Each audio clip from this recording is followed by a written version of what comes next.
Hi, and welcome back to Wounded on Sixes. Today we're going to dive into the results of my Warhammer 40k RTT at my local game shop, Northern Wardens. It was a great time. I had some really good games, some tough matchups, but a lot of fun on the tabletop. In the video, we're going to break it all down, starting with a quick look at my list. Then we're going to go through each of the games, all the highlights, the biggest plays, and of course, how I ended in the final standings. Plus, we're also going to talk about what worked and what didn't, and what changes I might make in the future. And speaking of the future events, we've got some awesome tournaments coming up, so stick around to hear about what's coming up next for the armies and the channel. So go ahead and like and subscribe, and if you haven't, please leave a comment down below about how you're liking the content so far. Right now, we're going to get to my list to break it all down. Okay, so let's get started with the heart of the list. First off, we have Mortarion at 300 points. He's a huge investment, but he brings a lot of durability and a lot of army-wide support. Backing him up, we have Typhus and a Death Guard Sorcerer and Terminator armor. Both are psychic juggernauts. Typhus can throw his psychic power around the board and still perform actions, whereas the Terminator or the Sorcerer and Terminator armor is going to allow us to provide more durability onto our Deathshroud Terminators, as well as a little bit more psychic punch from him. Continuing on, we have a Biologus Putrifier and a Foul Blightspawn. They're going to be the leaders of the Plague Marine squad. One is going to give that squad fights first. The other one is going to give him lethals on 5s and a free grenade strat once per game. We're going to have 10 Plague Marines. These guys are a big investment, but they were pretty worth it in this tournament. We have 2 plasma guns, a melt-a-gun, 4 heavy plague weapons, and 4 bubonic weapons. Moving on to the Deathshroud Terminators, we have a unit of 6 and a unit of 3. These guys are the main infantry punch in the list. They also have deep strike, and they have a sweep and a strike profile, so they're pretty versatile in the kind of damage that they can deal out. Moving right along, we have 2 units of 10 Poxwalkers. They're cheap, but they're good at objective control and screening out our backfield. We then have 3 Foetid Bloat-drones. One is armed with spitters, the other one has the flesh mower, and finally there is one with the heavy blight launcher. We also have a Death Guard Rhino, which will be carrying the Plague Marines. Rounding out the last of the list, we have 3 Chaos Knights, 2 Brigands, and 1 Karnivore, and all 3 of them are going to be rocking the missile hat. We do have 1 enhancement. The deadly pathogen is going on the Sorcerer and Terminator armor, just to give him a little bit more punch on his lightning claws. So that is exactly 2,000 points of Death Guard Plague Company. So in my first match of the day, I got paired up against Andrew and his Adeptus Sororitas running the Hallowed Martyrs.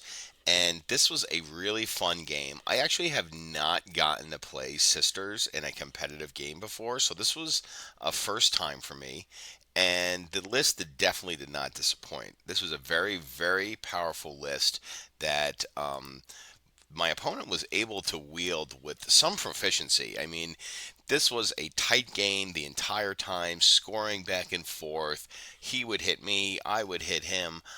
Very little left at the end of the day. So I'm going to go through his list real quick. And unfortunately, he didn't post one to BCP, so I'm kind of reconstructing it here off memory and based off the deployment picture that I have here. So he had Morven Vol and Saint Celestine. Morven Vol is an absolute beast, and the unit of Paragon Warsuits that she was in was just really hard and difficult and to deal with all day. Saint Celestine, another really difficult unit to deal with. I mean, a 2-up invulnerable, plus it can keep itself alive. I was fortunate enough to kill it, and then my opponent failed to resurrect her on a 1, which was a really good play for me. But her being able to come back multiple times can be a real problem for some armies. He also had a Canoness and a Palatine. I don't remember exactly what units they were in. They may have just been with the Battle Sister squads, of which he had two of them. Two units of 10 Battle Sisters and a unit of 5 Retributors. He also had two Castigator tanks, an Exorcist, and two units of 3 Paragon Warsuits. One of them was being led by Morven Vol. Rounding it out, he had an Immolator and a Sororitas Rhino. So this was a pretty potent list, and I was kind of surprised at how well it could deal out damage to my units, particularly Vol and those Paragon Warsuits.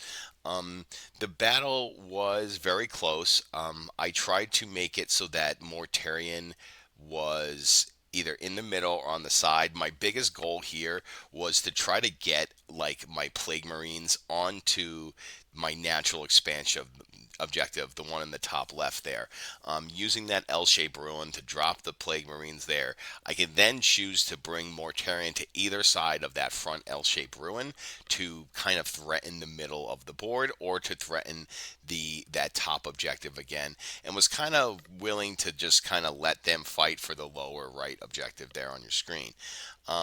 A lot of this worked out. My deployments were pretty good. I practiced a lot of my deployments. All of the games for this tournament were played on Layout 1, different missions.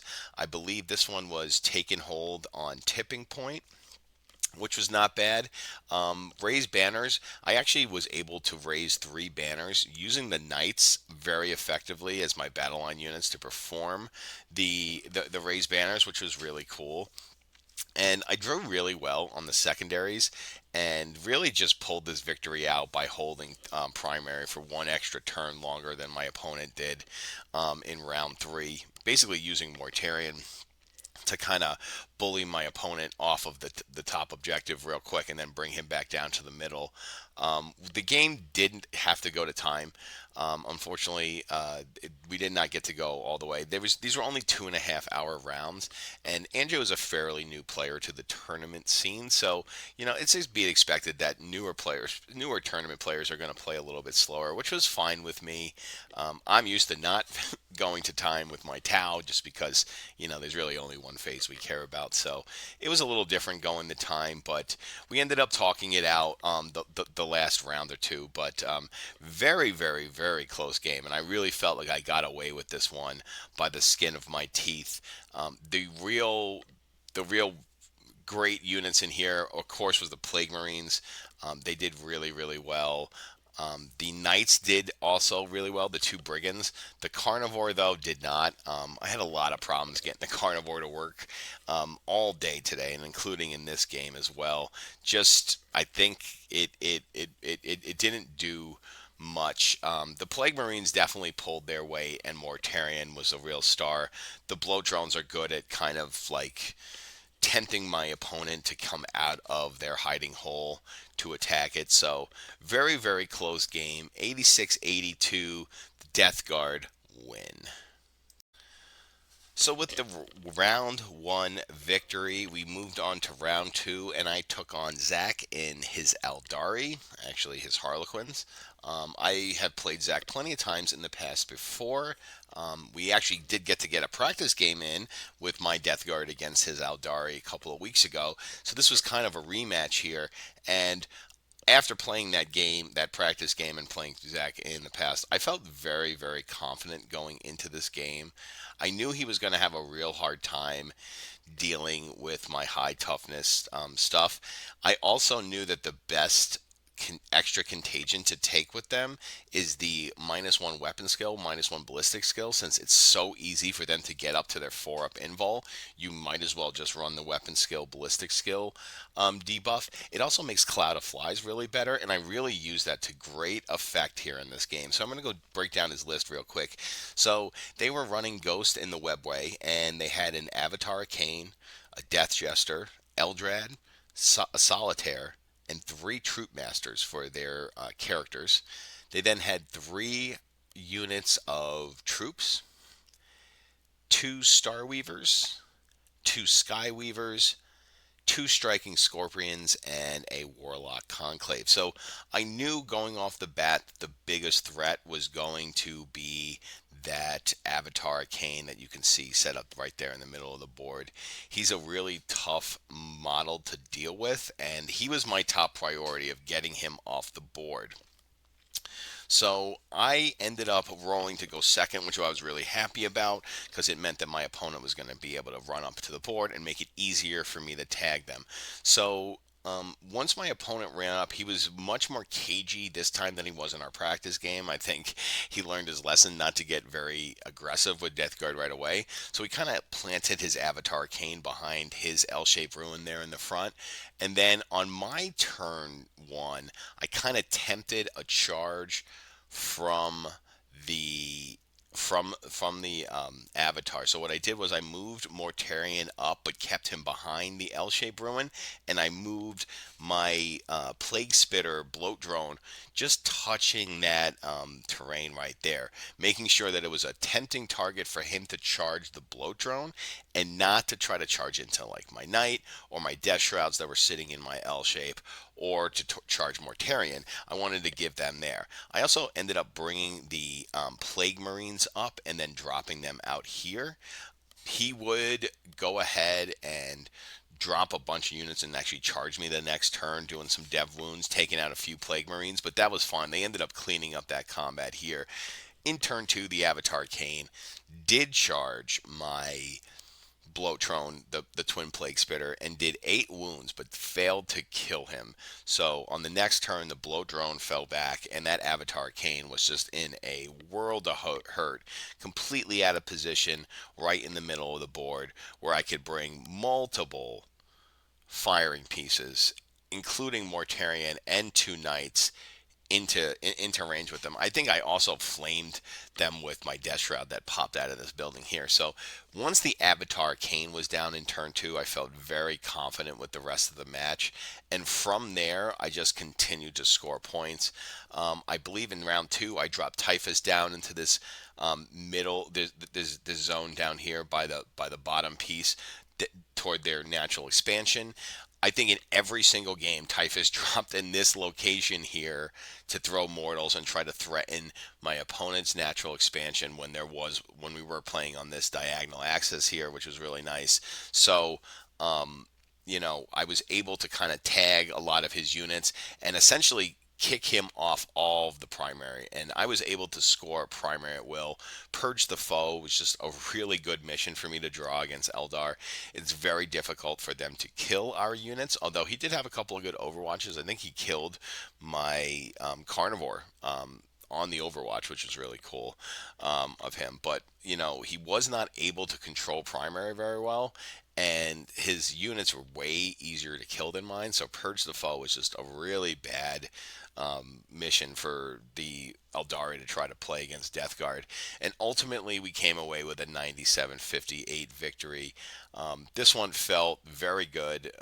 Did not feel like I was behind at all. Felt like I can kind of do whatever I wanted to do. And although the Eldari are they're a tough matchup, and Zach is a decent player, but the Death Guard I think is just a really bad matchup for Eldari. Purge the Foe is really bad to be playing Death Guard on, so we definitely took advantage of being favored, and with that 2-0, we were going into round 3 on the top table. We were the number 1 player after 2 rounds, which was really cool. So we're going to move along to the final battle round. Moving along to round 3, I was paired up against Chris and his Dark Angels. For his list, he had Azrael, Ezekiel, a lieutenant, 2 Raving Wing command squads that were going to be leading Outrider squads, an Intercessor squad, an Impulsor, a Ballistist, a Devastator squad, a Hellblaster squad, Inner Circle companions, and of course the 2 aforementioned Outrider squads, as well as a Predator Destructor and 2 Scout squads. So I did not win, as you could see from the score on the board, and this was a very difficult game. I did not win the roll-off to go first, and I felt pinned inside of my deployment zone very, very quickly. The scouts infiltrated right in front of my Home L, we were playing again on layout one, and we were playing Hammer and Anvil this time. So 18-inch deployment zones from the edge. My opponent was able to get up into my L very very quickly, and kind of move block me inside of my home L on turn one. Where I could move out, I did. I made a big mistake by bringing Mortarion out from behind the L, even though he wasn't going to get much utility there, and he ended up getting popped the next turn. So, once Mortarion gets knocked out, the utility on this list goes down a lot because now we're really relying on the Knights and the Deathshroud to do a lot. And at the start of their turn two, I got charged on both flanks by the Outrider squads. I managed to do a good amount of damage. They ended up. I just had the worst saves, especially in this round two, where I believe I lost two knights and I lost Mortarion all in the same turn. I ended up killing both of the Outrider squads the next turn and did a little bit more damage, but honestly, I was just kind of on the back foot the whole time. The Predators, uh, you know, was able to take out my knights way too quickly. My Land Raider got popped in my deployment zone on turn one. I kind of misplaced putting the Rhino in a spot where his Ballistic Dreadnought was able to pop it, which meant that my Plague Marines were now on foot in my deployment zone. I think I even lost one on the Desperate Escape test as well. So it was not not a good game in terms of luck, especially in round one. I also didn't get very good secondaries in the beginning of the game, although I did pretty well scoring secondaries in general. My biggest problem was I was just taking off the primary the whole game. The Karnivore finally got involved. It did end up killing the Ballistic Dreadnought, which was pretty cool on one attack. But for the most part, like I did not get a lot of value out of my Death Shroud. I did not get any value out of Mortarion. The Knights were just targeted down very quickly. The Plague Marines were kind of hampered by their transport getting knocked out before I even had a turn to move it. It was just everything that could go wrong went wrong. Chris is also a very, very good player. On one of the bigger teams in the area. I knew I was up for a challenge. I have had some experience with Dark Angels. In fact, I played a practice game with my Death Guard against Dark Angels a couple of weeks ago where I had a lot of success. Again, different player, different scenario. Those things change, but all in all, Chris was a great competitor and a very gracious winner. And he ended up winning the whole thing, going 3-0. Me, myself, I was disappointed in the game. I really wanted to bring home the 3-0. A win meant a win for the tournament, so I was a little disappointed there. So with that, the final result, I ended up getting third place with an 86, a 97, and a 62, and I also ended up getting best painted, which was nice. So I got to walk away with a little bit of prizes. Third place, not the result I wanted. Only got third because we did have another undefeated in the tournament. Third place out of 12. Beggars can't be choosers. I'm glad I at least placed, but disappointed that we couldn't bring home the gold. Like I said, three great games. Had a lot of fun. Didn't get a lot of sleep the night before. I don't know if that was a factor in it. I definitely did not feel great round one. Got a little bit better round two. The list in general performed pretty well. The Death Shroud are a very difficult unit to make work. Their slowness is a real impediment. 4 inches is not a lot. No access to advance and charge makes it very difficult to play them. You really need to play off the rapid ingresses as much as possible. I found that I was having so much of a hard time getting them where I wanted. I was starting my 6 man on the board the last two games, and I don't even know how effective that really was. It didn't really do much in the third round, and in the second round, I was already well ahead by the time they even came out. The bloat drones were really cool. For the most part, they were all pretty decent. The spitter one probably the best. It's great at threatening Overwatch is in the middle of the board. The flesh mower is not bad, although probably not needed. I liked how fast it was. I probably wouldn't replace it, but maybe I'd get another spitter. The one that was the most disappointing was the heavy blight launcher. It just didn't really have a place. I tried using it for fire support here and there, but I don't know. It just didn't perform as well as I thought it would. Poxwalkers are Poxwalkers, they kind of just did their thing, hanging out on the objective. They did end up killing some Dark Angels in round three and actually bringing some models back, which was really cool. The Plague Marines were fantastic. I mean, they were a real threat, and they really made the combat hard on my opponent with that fights first. They were super effective. I think I only used the free grenade strat once. It just only came up once. A lot of my opponents seem to want to pin them down as much as they could, which I don't blame them. But yeah, the Plague Marines were probably one of the best units in the game. Typhus was pretty good too. He didn't fail any of his psychic tests, which was really good. He did get wiped out by a Death Jester, or I can't remember the unit in the Harlequins, but he did get wiped out with a precision attack in round two. But other than that, he did pretty well. The Sorcerer also did okay. Like I said, I was having a lot of trouble getting my Death Shroud where I wanted them all game. So the utility of the Sorcerer and Terminator armor was, questionable at best there. And then Mortarion, he's a great unit. Um, I felt like if he was on the board, I was in a position to win the game. He's not super killy. He's not the most durable. I mean, he can be taken out. He died round one and he died round three. The only round where he survived was against the Eldar. But he definitely he can help buff the army with those rerolls.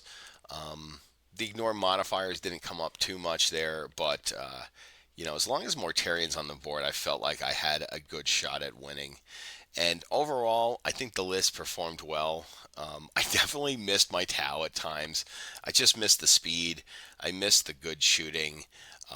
But I liked being, durable and being able to threaten in combat. So Death Guard were fun, and I really enjoyed myself. As you can see on the screen there, my friend Alex, who plays Black Templar, who's also on Team Wounded on Sixes, came away with fifth place. He had a really good weekend as well. He only lost his second game by 1 point, so he almost went undefeated too. So, the amount of practice that we were putting in for this RTT really showed out in the results, and I was really happy with it. So, moving forward, we got two tournaments scheduled for next month, which I'm really excited about. We're going to be doing a lot of testing. I may be going back to Tau. I'm thinking maybe auxiliary cadre.